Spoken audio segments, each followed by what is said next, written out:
Welcome to Ministry Mind, Season 4. We have titled this season Beyond the Sanctuary.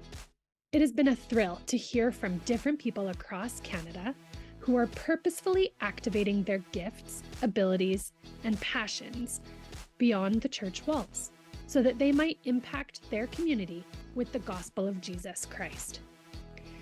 There are so many different ways that this can be done. In the last couple interviews, we've focused on how people are using their gifts, their passions, and creativity to carve out a unique ministry for themselves. But today, the question that kept running around in my head after the interview was, have you ever felt like a victim of your circumstance? I know there have been days that I have allowed myself to feel this way. How about you? You see, people often use their life circumstances and adversities that they face as an excuse for their failures or for what's holding them back.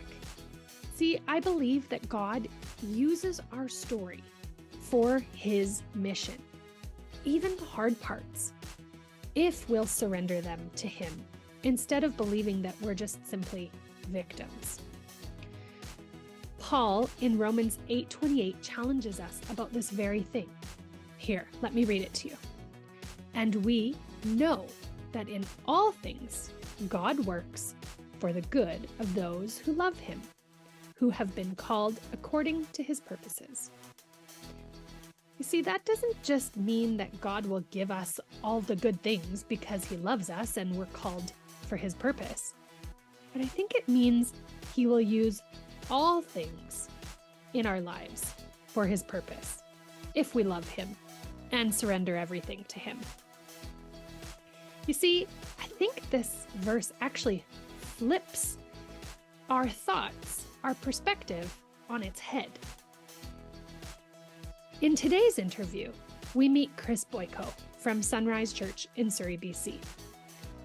Chris didn't have an easy life, but you won't hear him complaining. Chris's story involves abuse, addiction, pride, and a whole host of other things that could have taken him out. But then God enters the picture, and his life is transformed. Chris firmly believes that God is using his story, the good and the bad, to connect to the hearts of the people that God is calling him to serve. So how about you? How about your story? How can God use your story to connect people to the gospel?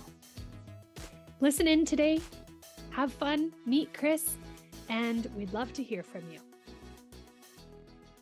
Hey, this is Kim with Ministry Mind Podcast, and today I have Chris Boyko joining us from Sunrise Church in Surrey, BC. Welcome, Chris. Hey, everybody. Thanks for having me.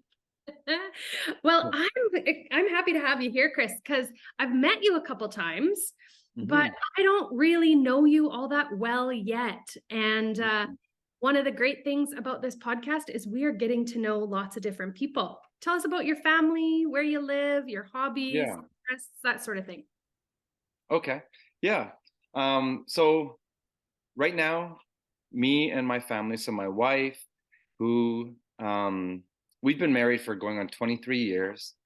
And yeah, so we're going to celebrate that upcoming in May. We have two daughters, two young adult daughters, amazing young women of God.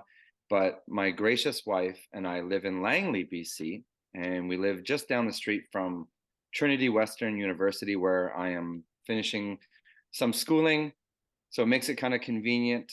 And yeah, so a little bit about myself is our whole family is involved in serving in the church, in Sunrise Church in some way. So my youngest daughter, she is a youth leader.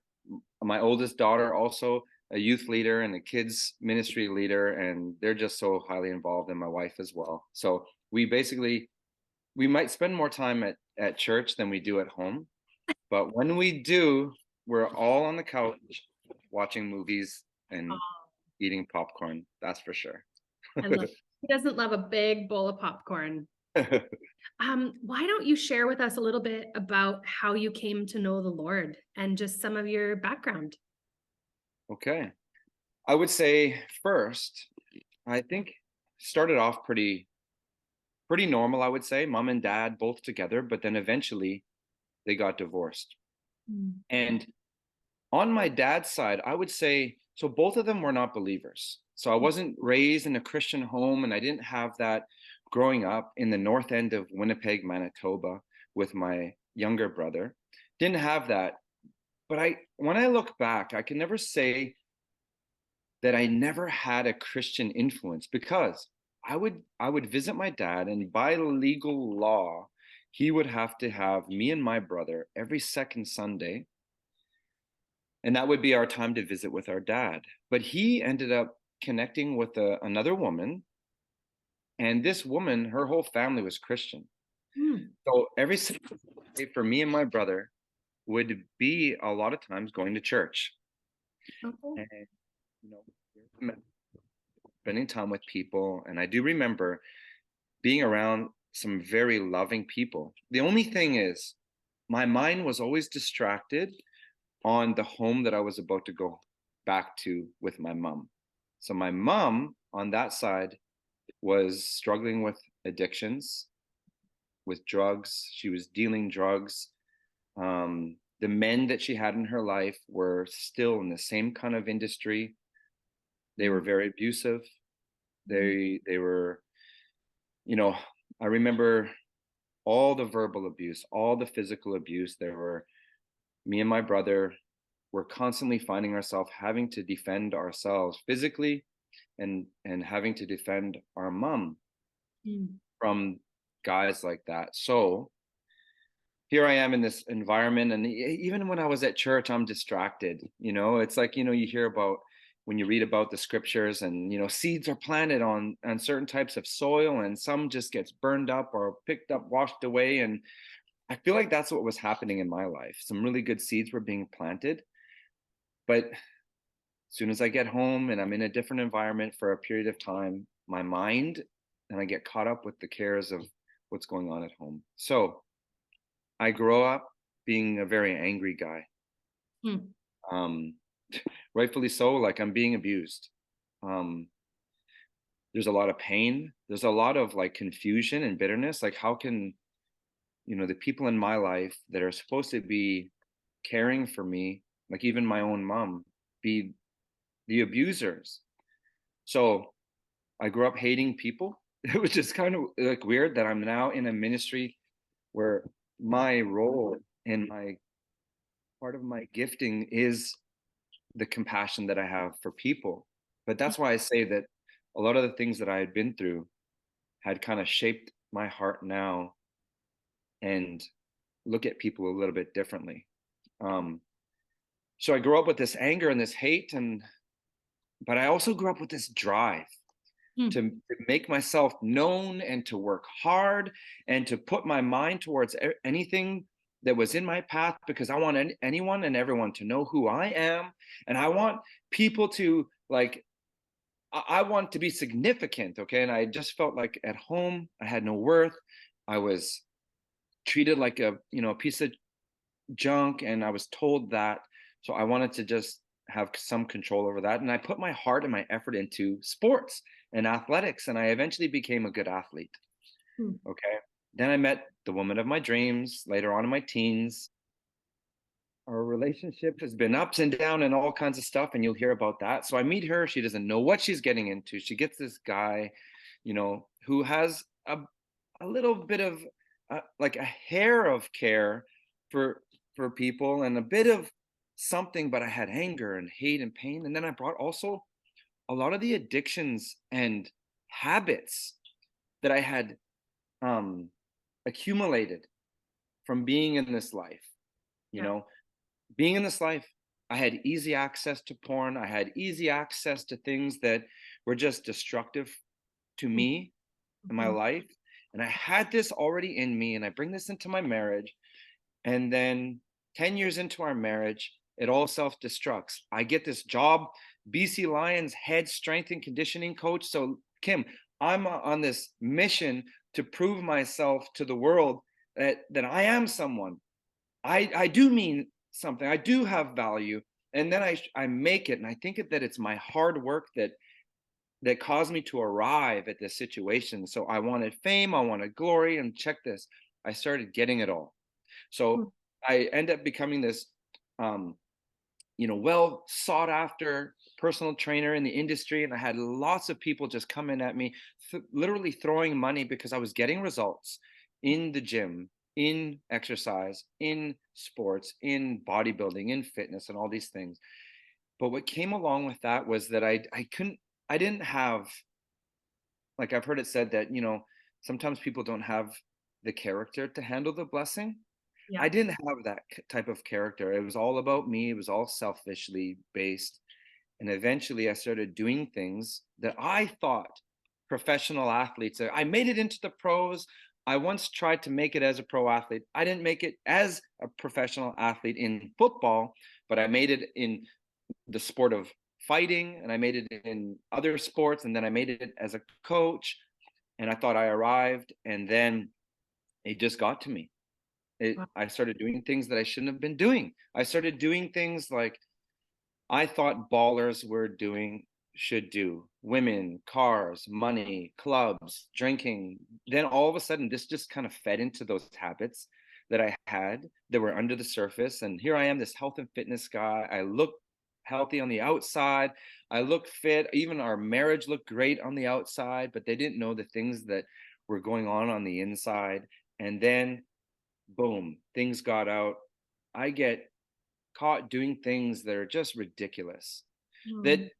everyone hated me, even the men that I was hanging with, who I did these sinful, horrible things with. They didn't even want to hang around me after everything came out. And I'm like, where's all my friends now? And then I'm in a dark place. And this is when God really began to work. And he first began to work in my wife. Yeah. And he began to work through people in sports. And that's why I do what I do in sports, because somebody in sports, two things happen. Two things happen. There was a player and his wife. This wife of the player on the football team began to share her faith with my wife Mm. and began to pray for her in her time of need, because my wife at one point was um, sick from a lot of this trauma that I had put her through. Mm. She was contemplating taking her own life, and her friends, people in sports, in athletics, began to share their faith with her. And he began to plant a seed in her heart at the right time, at the right moment. And it drew her to church, it drew her to Christ. And eventually, long story short, she became saved. She got saved by Jesus. She gave everything all in all to Jesus Christ. She didn't need me anymore. But then the one thing that changed her was that it was like she heard a voice like, create in him a new heart, change him. He's so hard. What happened to him? Change him, give him a new heart. And then on the other end, Kim, I'm hanging with guys, football players who are half my age, people that I train. I'm their coach. And they begin to share their faith with me just on the way to training other people. And something came up. He was listening to music on one of his CDs or something back when they had CDs. And then and then I heard the word testimony in the lyrics, and I asked him, I said, what does he mean by testimony? Mm. He's like, it's funny you should ask. And then he just told me his testimony and how Wow. God did this and that and this in his life and his marriage and all these things. And it planted a seed in my heart. Wow. That seed was planted in sports, like through men that were in the locker room, through football. Things began to change. Then the chaplain of the team, he's there watering these seeds. And then there's other people that came along, another 15-year-old kid who is now one of my youth leaders. He was just a water boy. He was there watering the seeds, sharing his faith, being the light in my dark time. And all of these seeds were planted, all of these seeds that were watered began to change the way I started to look at things. It started to give me a little sliver of hope. Eventually, I began to see my need for God. I began to see all of the things that I've been doing in a different light. Actually, it was like light was shining on them. And I began to see how, like, these are all the things that I never wanted to become. I never wanted to become like the guys that were abusing me, but I did.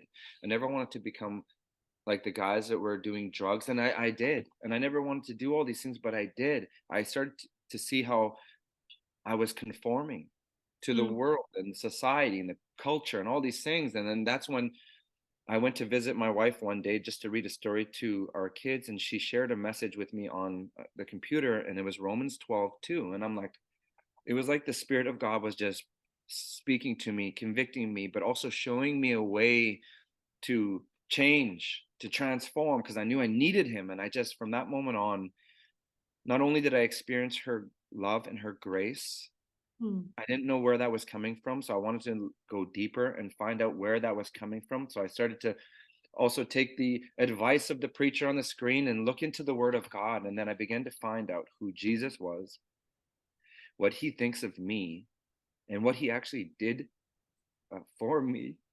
Mm-hmm. And that my wife was doing the same for me. And all these guys who said they had faith were doing the same because they love me. And it just hit me. And it started to change me to the point where one day I gave my life to Christ. That's Wow. the short story. Man. Love it. That is so good. It's just from it obviously it's raw for you, right? And it fuels this passion to do the same for others. And so I guess my next question would be um how do you feel that your life situations, the things that you've been through, have helped you to create a really unique ministry and impact people beyond that conventional setting of church? I mean, you are a youth pastor as well, but I've been watching you kind of a little bit here and there. So I've seen you've been going to these different events and you're having these open doors, and you have such a Yeah. unique and different ministry. So why don't you tell us a little bit about how your life circumstances, your coming to know the Lord through sport and through even through the pain of your past has brought you into a really interesting ministry? Mm. Yeah. That's I think it's just crazy how God can use some of those things that, sometimes people don't make it out of those situations Right. because they don't see any kind of sliver of hope in them. And I'm just so grateful to God, and so grateful to God that people were obedient and just had the boldness and the courage to share their faith too. But those events, I believe, both shaped me and also prepared me for what I'm doing now. Like, one, the struggles that I faced when I was a kid and growing up, and then also the mistakes that I even made as an adult, they all shaped me to the point where all of those things are used as like tools to create a greater understanding when I'm talking to people and relating to people. It's crazy how, like, I never thought that that could be an advantage Right. in being in ministry now, in being in the lives of people, whether it's in sports or in just church environments. But the big thing, the underlying, the common thread with it all is that it happened within life. Life can be like, just all of those things can happen to a kid, to an adult, and these are all situations that can be common to many people. But one, they prepared me. Those events prepared me, because how can I empathize with someone when they're talking to me about certain situations in their life? Oh, I've been through abuse and that. Well, oh man, trust me, I know what you're going through. Or like, I've been in your shoes. So Mhm. like, I feel like God has allowed me to walk in the shoes of many different situations for a really uh, bigger purpose than just, one thing. Like, for instance, the childhood abuse, that type of upbringing, being not brought up in the faith, all of those things, I can speak into the lives of people who have been through those situations. And 9 out of 10 youth that I work with now in the inner city, when I go into youth centers and I'm serving them and just hanging with youth, 9 out of 10 of them do not have a Christian upbringing. They do not have a Christian upbringing, and probably all of them are broken families. They have single moms or no mom and dad. They're in foster care, and they have dealt with all of those same traumas that I have dealt with. So, like sitting across from a young man or a woman, because one day they're going to be men and women, and that's one thing that drives me, is because I know what's going to happen. They're not just going to be youth all their life. They're going to be husbands, they're going to be dads, they're going to be wives and mothers and leaders and employed and all of these things. So all of those struggles that shaped me and caused me to empathize with them, they're a driving force when I'm sitting across from someone and just connecting with them on their level. And that's one thing that God had done with those events in my life. And the other thing was with sports. Sports are not just sports. Sports, there is so much influence in sports, whether you're a coach or an athlete. Like, I say this to my athletes right now, because I always remind them that how much influence that they do have.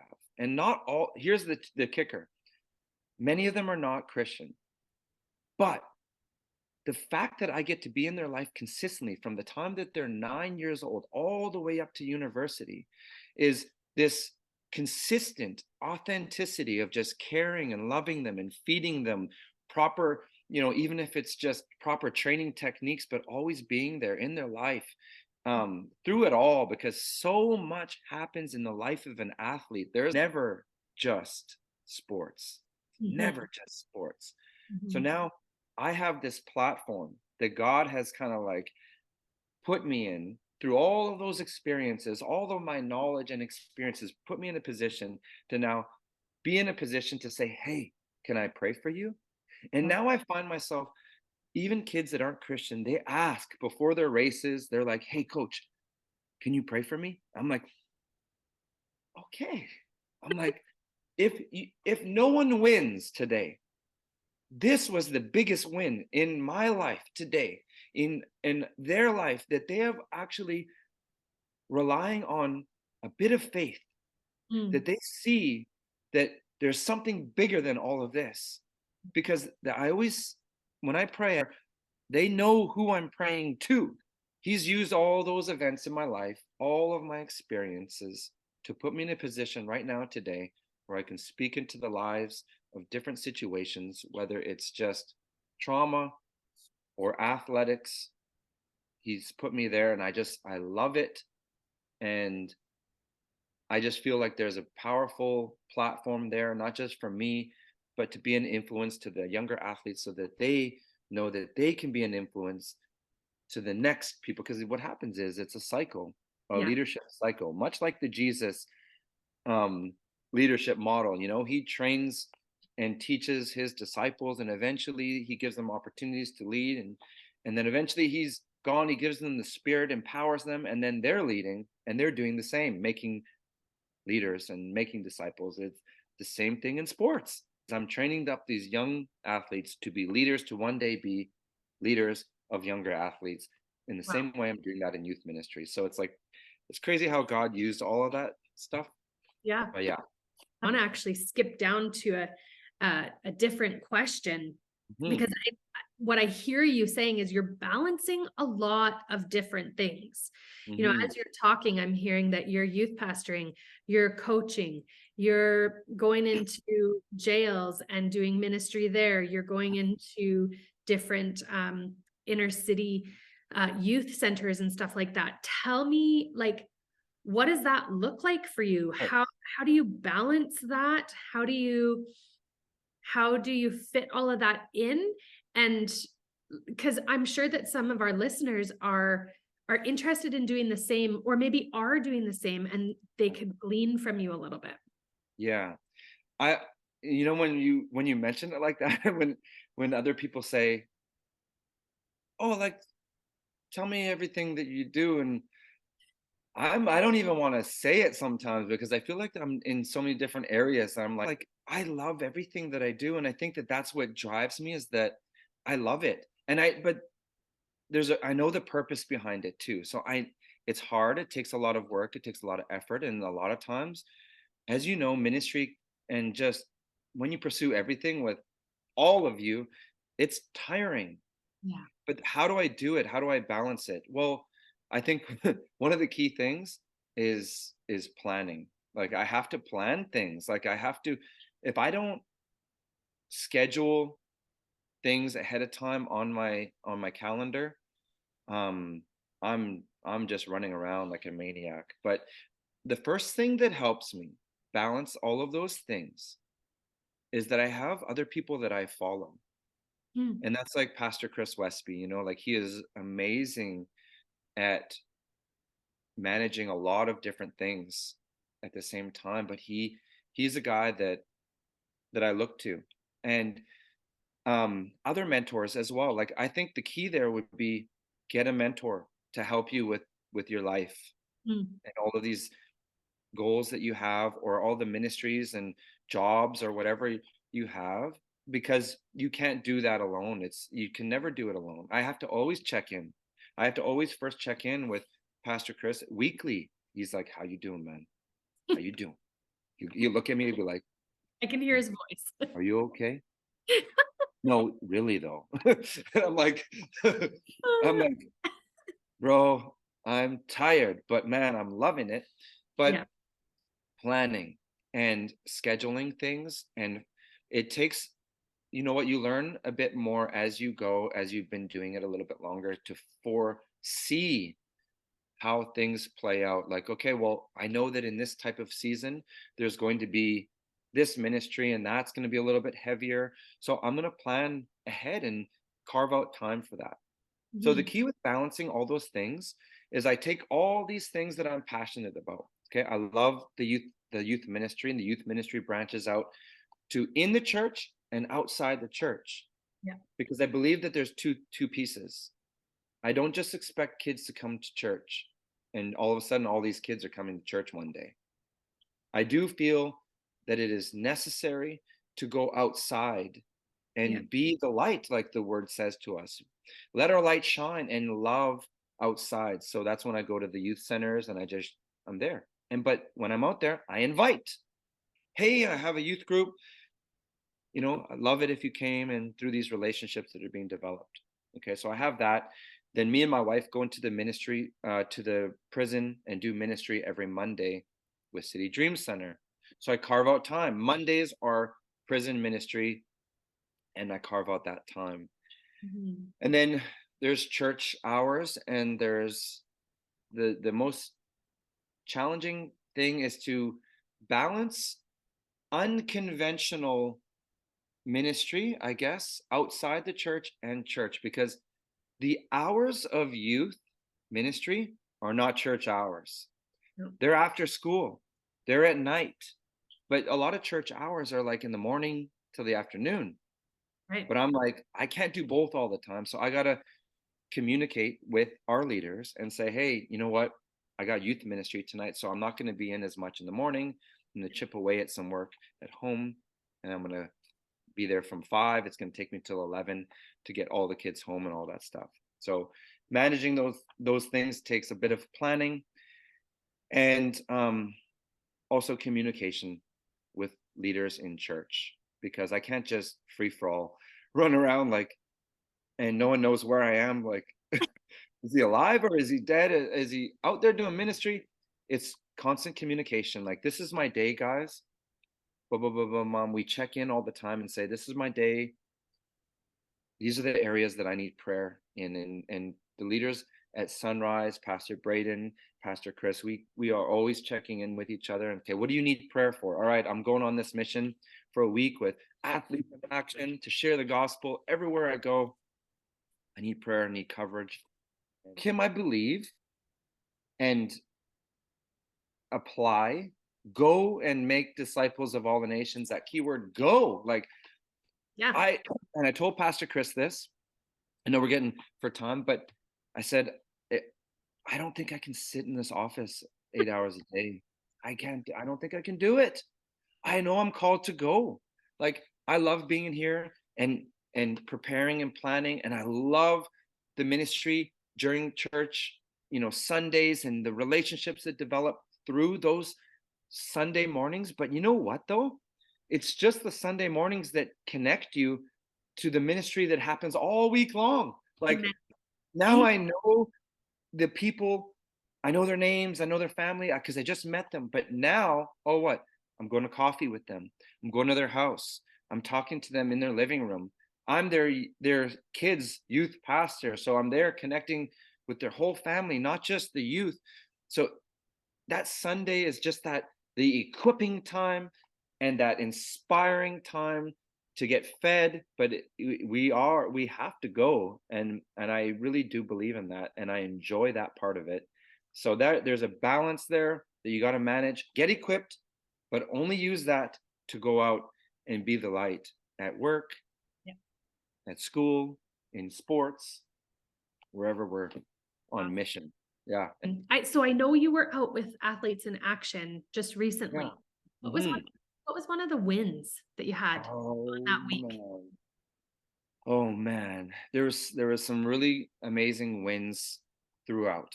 So a lot of times in ministry and in life actually, as someone who has faith in Jesus Christ, you go throughout your life and you plant all these seeds of faith and you tell people about Jesus or you tell them your testimony. And sometimes you don't ever get to see any of the results. You just in faith tell them. Yeah. Some plant, some water, but God gets glory for the growth and the results, right? The harvest.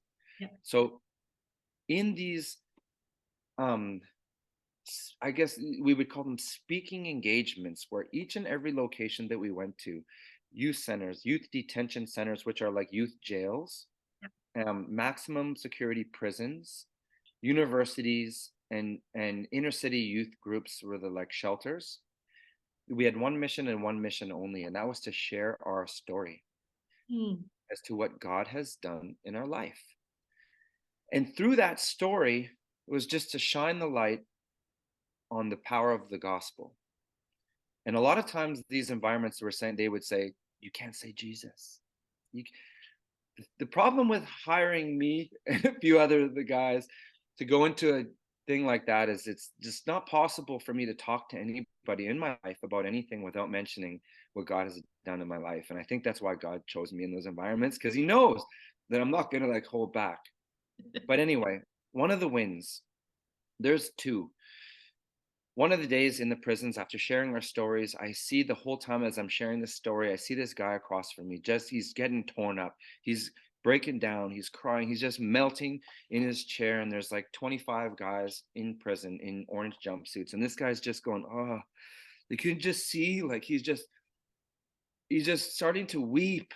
And then I kind of called him out in the middle of it. I said, hey, brother, what's your name? He says, Elijah. And I'm like, wow, that's a biblical name, man. Like prophet to the nations, man. Like, and I just said, do you feel God calling you right now to himself? Like, do you feel something going on right now? Do you feel like he's just reaching out to you with his hand? He's like, yes. And I got, all you got to do is reach out right back to him. So right in that moment, we just, with the chaplain, led him to Jesus in that moment. Boom, one guy, and then it started a chain reaction of everybody else just doing the same. Super powerful. Then in one of the youth centers where we spent some time with kids. We shared our story, and it was short. And I was like, man, I just wish I could spend more time with these guys. But it just so happens that these young kids were invited to the Athletes in Action Grey Cup breakfast at the end of the week, where other people share their testimony. And then my good friend, DeQuinn Evans, shares an invitation for anyone who's there, almost 300 plus people, to accept Jesus into their life if they want to make that decision today. And all of a sudden, when he did that, I see some kids and their moms and their dads walking up to the altar Okay, like an altar call. Like who does that anymore, right? Like walking up and just weeping and giving everything to Christ and just proclaiming his name. And so these are the youth that we just spent time with and just ate lunch with, and I just got to know them. And I thought that it was going to end there, and I just planted a seed, and I just pray, Lord, that I pray that they get to know you. And then all of a sudden I see them, and boom, they've come to Christ. That was a massive win, that I actually got to see the tangible effect of the power of God, just in a week. And just from one moment of spending some time with someone, getting to know them, to tell them my story, but also to hear their story. It makes such a difference when we spend that time with people, especially youth. And then they told their dad and their mom, and all of a sudden, the whole family's saved. So good. Yeah. And it's interesting because, our culture is all about story right now. Like everyone's that's kind of like a hype word right now. Mm. No one realizes, yes, same thing as testimony. Yeah, it's the same thing. It's It's the a same thing. Like this isn't new. Like this is what we do. We wow. tell what God has done in our life. And that story, that's testimony. And it's powerful. Mm. So, like, I'm sitting here thinking about the impact that your message and this interview could have on young athletes that I know. And a lot of times, there seems to be a bit of a separation. It's easier to see other things as ministry. But I don't think that's right. And I think that God uses our passions, the things we're good at. And if we'll give that to him, if we will submit that to him, he'll use it. And so, what encouragement would you give to an athlete listening to this podcast today on how they could use their passions to serve God? Hmm. I think the first thing that I would say to the young athlete is, especially the athlete who has faith, and even to the athlete who may watch this who is not quite there yet or struggling with their faith, Yeah. I would say that you may or may not know this now, but everything has been created through God and for God. And right then and there, it creates an like a foundation of like a purpose. Mhm. Like you as an athlete are created for God. And then when you look at the scripture, love God with all your heart, all your mind, all your soul, all your strength. That is everything. That is your physical ability, the amount of hard work, study, preparation that goes into being an athlete. All of that is like giving God your time, your talents, your abilities, your resources, your money. All of those things are all designed to be for God, to glorify God. So then the question I would ask is that can you say as an athlete, are those things, if I laid them all out for everyone to see, what I do behind closed doors, my life, my thoughts, what I put in my body, all of those things that I do, can they glorify God? Right. That's a question that I would plant. Then I would say, if you're created, which you are by God, and everything you do is to glorify God, your physical ability is a physical expression of your worship to God. Like when you train, when you listen to coaches, when you lift those weights, when you run those drills, are you pursuing it with your whole heart? Not like you're doing it for your coach, which is very noble and necessary, Yeah. but are you doing it for God? Yeah. Like the scripture says, anything you do, whether you eat or drink, do it all for the glory of God. Do it all wholeheartedly to God. So all of those things are for God. They're not separate. In fact, your influence, and this is what I know for a fact, there were athletes that had faith. And how did I know when I look back at my life, the influence that they had on me was because once I became a Christian, I started to realize, wow, these guys really walked out their faith. They did what the word is saying to do. And I remember that. They didn't go to these parties. They didn't go when everyone else was going. They didn't drink or do drugs or cheat on their girlfriends or wives or things like this. They did everything with honor for the glory of God. That was in sport. So I would say your sport is not disconnected to your walk with God. They are connected in every way. Why? Because you're connected to God. And anything that you're connected to God with is connect all those things that connect to you are also just an expression of your worship to him. Everything that we do should represent our faith to God. Like the people saw your life, they saw you in sports, they saw the way you play, the way you go hard, the way you rest, the way you follow instruction, and someone would say, wow, that's a man or woman of God right there. Like that's one thing that I would say. I don't know if that's a tip or a coaching tip, but give it all to God. Think about it. Yeah. Give it all to God. 2 words there: worship and influence. And so I think you're bang on. It doesn't matter what we're doing, whether it's the creative arts, whether it's sport, whether it's just gaining perspective on your story and embracing who you are, how God made you, and worshiping him in the midst of that and through that, and letting your life be worship to him, and then pressing in to influence, especially if you're a believer, and that you have that ability to have influence in the community that you find yourself in.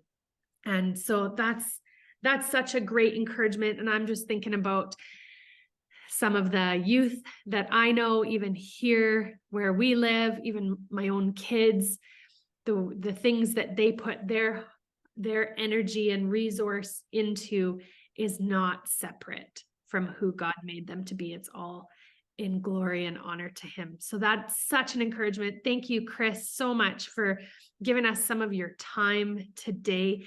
If someone wants to get a hold of you and chat with you more about this, how would they do that?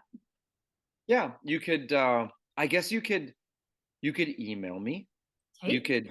You could also reach out to me on Instagram is Coach C Boyko. So at Coach C Boyko. And my email is chrisb@sunrise.ca. So go ahead and reach out if you want to, if you have any questions at all, or you just want to connect, feel free to reach out to me. Awesome. Well, thanks so much for your time today. Bless you as you continue to worship God. Thank you so much, Kim. Have a great day.